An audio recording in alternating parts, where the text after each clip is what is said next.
Aula 01. Ciências, terceiro bimestre. Tema: Ecossistemas aquáticos. Sétimo ano do ensino fundamental, anos finais. Abertura da aula. Hoje, a aula de ciências será sobre os ecossistemas aquáticos. Você vai conhecer ambientes de água doce e ambientes marinhos. Também vai compreender como os seres vivos interagem com fatores como salinidade, temperatura, luminosidade e oxigênio. Ao longo da aula, você vai perceber que rios, córregos, lagos, represas, mares, oceanos e manguezais fazem parte de sistemas complexos. Esses ambientes abrigam grande biodiversidade e oferecem serviços importantes para a natureza e para a sociedade. No estado de São Paulo, existem muitos tesouros aquáticos. Eles estão no litoral, nas florestas, nas cidades e até escondidos sob ruas e avenidas. Ao final da aula, você compreenderá as características dos ecossistemas aquáticos, sua biodiversidade e os serviços ecossistêmicos que eles oferecem. Conteúdos e objetivos. Nesta aula, você vai estudar o conceito de ecossistema. Também vai conhecer os componentes e a biodiversidade dos ecossistemas aquáticos. O objetivo é explorar esses ambientes e identificar suas características físicas, climáticas e bióticas. Você também vai reconhecer a biodiversidade presente nesses ecossistemas. Além disso, vai compreender os serviços ecossistêmicos oferecidos por eles. Os exemplos terão destaque para ambientes e espécies encontrados no estado de São Paulo. Para começar, os ambientes aquáticos próximos de você. Muitos ambientes aquáticos estão próximos das pessoas e influenciam diretamente a vida cotidiana. Na sua cidade, pode existir um rio, um córrego, um lago, uma represa ou outro corpo de água. Ao passar por um desses locais, você pode observar diferentes características. A água pode parecer clara ou escura. Pode haver vegetação nas margens. Também podem aparecer aves, peixes, insetos e outros animais. Em alguns locais, pode haver lixo, mau cheiro ou sinais de poluição. Alguns rios urbanos foram canalizados. Outros correm parcialmente escondidos sob avenidas e construções. O Rio Pinheiros, na cidade de São Paulo, é um exemplo de rio urbano que faz parte da paisagem e influencia a vida da população. Essas observações ajudam a perceber que a condição dos ambientes aquáticos está relacionada tanto aos fatores naturais quanto às ações humanas. Ecossistema. Um ecossistema é um sistema formado pelos seres vivos de uma área e pelos componentes não vivos do ambiente. Os seres vivos interagem entre si. Eles também interagem com fatores físico-químicos do meio. Os seres vivos são chamados de fatores bióticos. Plantas, animais, fungos, algas e micro-organismos são exemplos de fatores bióticos. Os componentes físico-químicos são chamados de fatores abióticos. Temperatura, luz, salinidade, oxigênio e características da água são exemplos de fatores abióticos. Esses fatores afetam a sobrevivência, a reprodução e a distribuição dos seres vivos. Os ecossistemas podem ser terrestres ou aquáticos. Uma floresta como a Mata Atlântica, por exemplo, abriga diversos ecossistemas formados por componentes vivos e não vivos. Ecossistemas aquáticos. Os ecossistemas aquáticos podem ser classificados em dois tipos principais. O primeiro tipo é formado pelos ecossistemas marinhos. Eles incluem mares e oceanos. O segundo tipo é formado pelos ecossistemas de água doce. Eles incluem rios, córregos, lagos, lagoas, nascentes, represas e aquíferos. Os ecossistemas marinhos concentram cerca de 97% de toda a água do planeta. Os ecossistemas de água doce representam cerca de 3%. Desse total, menos de 1% está acessível para o consumo humano. Isso mostra que a água doce disponível é uma parte muito pequena de toda a água existente na Terra. O aquífero Guarani é uma das maiores reservas de água doce do mundo. Ele se estende por áreas do Brasil e de outros países da América do Sul. Essa reserva subterrânea abastece casas de milhares de habitantes no estado de São Paulo. Fatores bióticos nos ecossistemas aquáticos. Os seres vivos aquáticos podem ser classificados de acordo com sua localização e sua capacidade de locomoção. O plâncton é formado por seres muito pequenos que flutuam na água. Em geral, esses organismos quase não conseguem se deslocar contra as correntes. O fitoplâncton é composto principalmente por microalgas que realizam fotossíntese. Esses organismos produzem matéria orgânica e liberam oxigênio.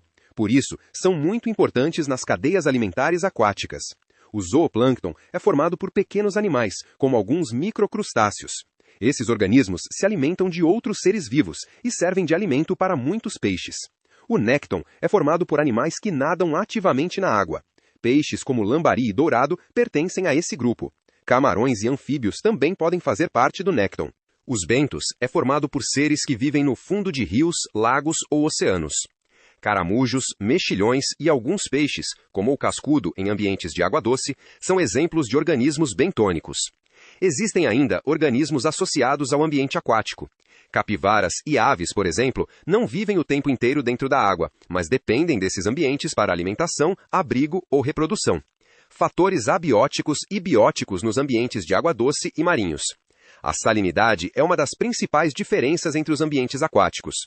Nos ambientes de água doce, existe pouco sal dissolvido.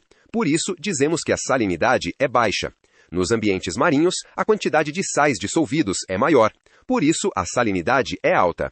A temperatura também varia. Nos ambientes de água doce, ela pode ficar entre 0 e 30 graus Celsius, dependendo da localização e da estação do ano. Nos ambientes marinhos, a temperatura pode variar de aproximadamente 2 graus Celsius negativos em áreas polares até 30 graus Celsius em águas tropicais. A luminosidade também muda conforme o ambiente. Em águas doces claras e rasas, a entrada de luz pode ser alta. Em rios torvos ou profundos, a luminosidade é menor. Nos ambientes marinhos, a luz é mais intensa nas águas superficiais e claras. À medida que a profundidade aumenta, a luminosidade diminui. Entre os fatores bióticos de água doce estão o lambari, o cascudo, o dourado e o aguapé. Entre os fatores bióticos marinhos estão o robalo, a sardinha, as algas e o caranguejo. No estado de São Paulo e em regiões próximas, alguns exemplos de ambientes de água doce são o rio Tietê, a represa Billings e o rio Paraná. Entre os ambientes marinhos estão o manguezal de Cananéia e Iguape, o estuário de Santos e áreas do litoral norte, como Ubatuba e Ilhabela. Fatores físico-químicos importantes. A salinidade, a temperatura e a luz são fatores físico-químicos importantes em um ecossistema aquático. Esses fatores interferem na vida dos organismos. A salinidade pode determinar quais espécies conseguem sobreviver em determinado ambiente. A temperatura influencia o metabolismo, a reprodução e o desenvolvimento dos seres vivos. A luz interfere na fotossíntese e na distribuição dos organismos em diferentes profundidades. Os animais são fatores bióticos e não fatores físico-químicos. A forma de um rio também pode influenciar o ambiente, mas não substitui os principais fatores físico-químicos destacados. Por isso, salinidade, temperatura e luz são exemplos corretos de fatores abióticos importantes. Ecossistema marinho e ecossistema de água doce. O Mar de Bertioga, no estado de São Paulo, é um exemplo de ecossistema marinho. Sua água é salgada e apresenta alta salinidade. O rio Tietê é um exemplo de ecossistema de água doce. Sua água apresenta salinidade muito baixa. Essas diferenças influenciam os tipos de seres vivos encontrados em cada ambiente. Uma espécie adaptada à água salgada nem sempre consegue viver em água doce. Da mesma forma, uma espécie de água doce pode não sobreviver no mar.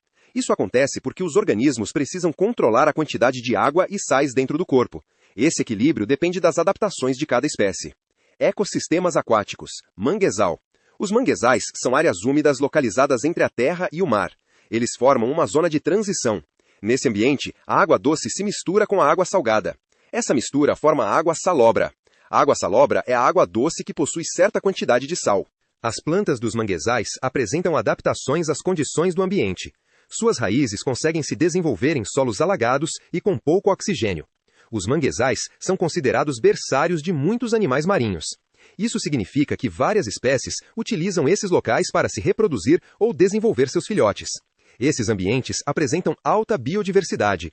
Neles vivem crustáceos, insetos, aves, peixes e muitos outros organismos. O manguezal de Cananéia, no estado de São Paulo, é um exemplo desse importante ecossistema. Na prática, a diversidade de peixes no Brasil. No mercado municipal de São Paulo, as bancas oferecem diferentes espécies de peixes.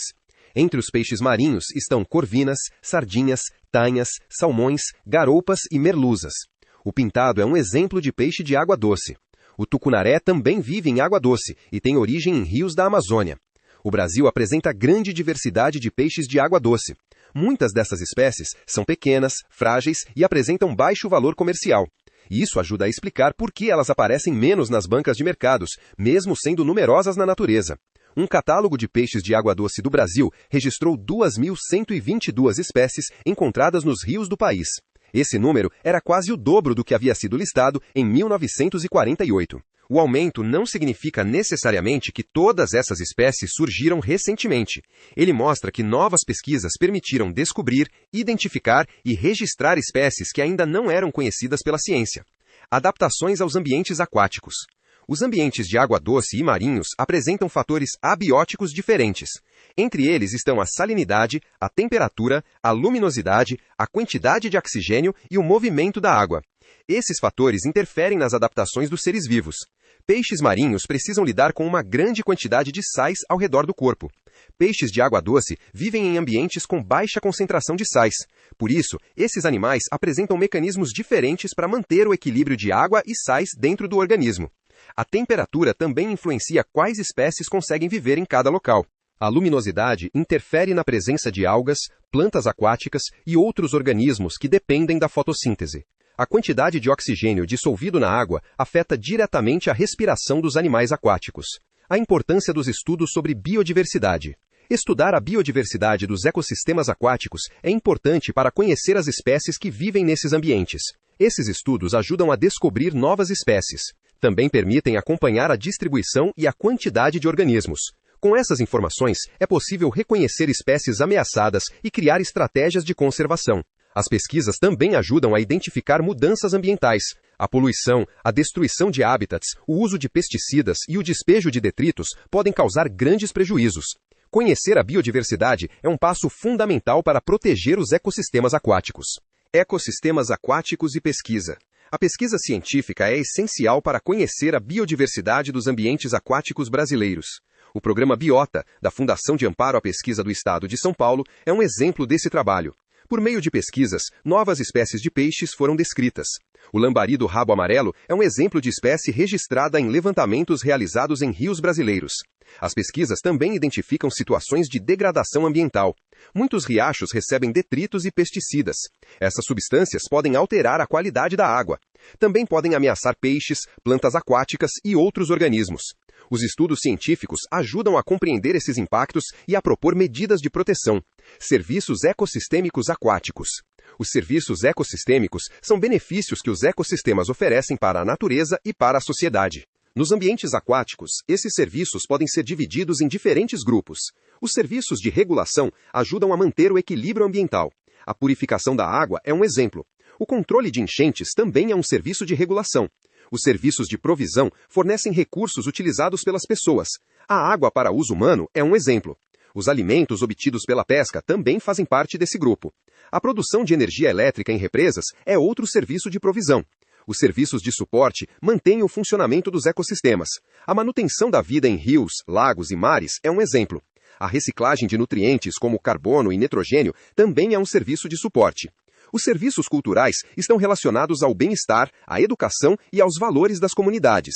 O lazer, o turismo, a pesca recreativa, a pesquisa e a educação ambiental fazem parte desse grupo. Os serviços culturais estão relacionados ao bem-estar, à educação e aos valores das comunidades. Os ambientes aquáticos também apresentam grande importância cultural para muitas comunidades. Serviços ecossistêmicos culturais. Os ecossistemas aquáticos oferecem espaços para lazer e esportes. A remada no estuário e no Mar de Santos é um exemplo. Essa atividade é considerada um serviço ecossistêmico cultural. Ela proporciona bem-estar, recreação, turismo e contato com a natureza. Essa vivência também pode fortalecer a educação ambiental. Quando as pessoas conhecem melhor rios, estuários, manguezais e oceanos, elas podem desenvolver maior cuidado com esses ambientes. O contato responsável com a natureza ajuda a valorizar os ecossistemas aquáticos. Também estimula atitudes de conservação. Encerramento. Com suas palavras. Nesta aula, você estudou os ecossistemas aquáticos. Um ecossistema é formado pelos seres vivos e pelos componentes físico-químicos do ambiente. Os seres vivos são fatores bióticos. A salinidade, a temperatura, a luz e o oxigênio são exemplos de fatores abióticos. Os ecossistemas aquáticos podem ser marinhos ou de água doce. Os ambientes marinhos apresentam alta salinidade. Os ambientes de água doce apresentam baixa salinidade. Mares e oceanos são ecossistemas marinhos. Rios, córregos, lagos, lagoas, nascentes, represas e aquíferos são ecossistemas de água doce. O plâncton é formado por organismos pequenos que flutuam na água. O nécton reúne animais que nadam ativamente. O bentos inclui organismos que vivem no fundo. Os manguezais são zonas de transição, onde a água doce se mistura com a água salgada. Eles são berçários naturais e apresentam alta biodiversidade. Os ecossistemas aquáticos oferecem serviços de regulação, provisão, suporte e cultura. Eles ajudam na purificação da água, no controle de enchentes, na produção de alimentos e energia, na reciclagem de nutrientes, na manutenção da vida, no lazer, no turismo e na educação ambiental. Agora, revise as ideias principais. O que é um ecossistema? Qual é a diferença entre fatores bióticos e abióticos? O que diferencia um ecossistema marinho de um ecossistema de água doce? Por que os manguezais são considerados berçários naturais? Por que a pesquisa científica é importante para a biodiversidade aquática? Quais serviços ecossistêmicos podem ser oferecidos por rios, lagos, represas ou córregos próximos de você? Assim, finalizamos nossa aula. Até a próxima!